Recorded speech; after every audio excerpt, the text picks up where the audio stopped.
If someone has actually never seen anything that you've done, what is the first thing you want them watching and why? The Tree of Life.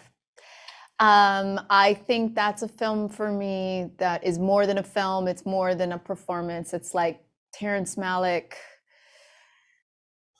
wrote a poem and filmed me and captured me in a way that I can't even really talk about without getting emotional. So it's a very emotional film for me. It's definitely the film that when I'm gone, I would like people to remember me by. Yeah, it's also a fantastic movie.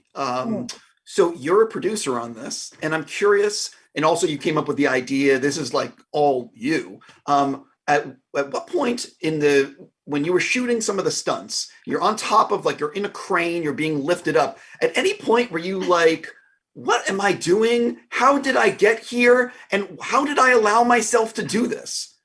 Absolutely. I mean, it's not like, listen, it's not a secret dream of mine to be an action star, Steve. Really, it's like, it literally came from me being on the jury at Cannes and going, they don't make movies with female ensembles, action movies that like aren't comedies or like a joke. You know, like, why don't we make a film where it takes it seriously? I know the woman I played in Zero Dark 30. I know women who currently work in espionage. It's kind of never been addressed in a way. So I wanted to do it. I also wanted to make a film where the actresses were the owners of the film. We made it outside a studio system. We made it independently. We raised the money, and we made it for a fraction, like the tiniest budget compared to what they're normally made for. So it was like an experiment, I think. Many times I was like up on this crane going, how did I get myself into this? I was like, I watched you, I see you doing the stunt. I'm like, are you fucking kidding? Like, what? Wait, what? I had to go to the hospital. For real? For real. One day because also to all the crews looking at me, and I'm like, it was my idea. So I couldn't like half-ass anything. I had to like really show up. I had to do everything. I didn't want to let anyone down. And we were doing a fight scene, and I was supposed to hit my head on the ground. It was a marble ground, and I misjudged. I was like in the moment, and I misjudged the distance, and I hit my head on the marble, and I heard a crack that everyone in the room heard. We stopped. My stunt double came up to me, and she's like, she didn't speak great English, so she goes, I'm sorry, I have to put it back in your head. I'm like, is something hanging out of my head? And it was just, thank goodness, it was just the bruise, I guess, that she was pushing back in my head. But they told me, I was like, no, let's keep going. They're like, no, you're going to the hospital. So yeah, it was no joke. Right. So I'm being given the rap signal, but I just real quick, I really appreciated that you made this because I think that more like this is great to see like all these women kicking ass on screen. And I'm just curious, what are you thinking about for producing in the future? Like, how did this inspire you to do more? If you know what I mean? Well, this has been a really exciting year because we've had, we have 355, we have The Eyes of Tammy Faye come out that we produce at Freckle Films. And I'm working right now on George and Tammy, the miniseries about George Jones and Tammy Wynette.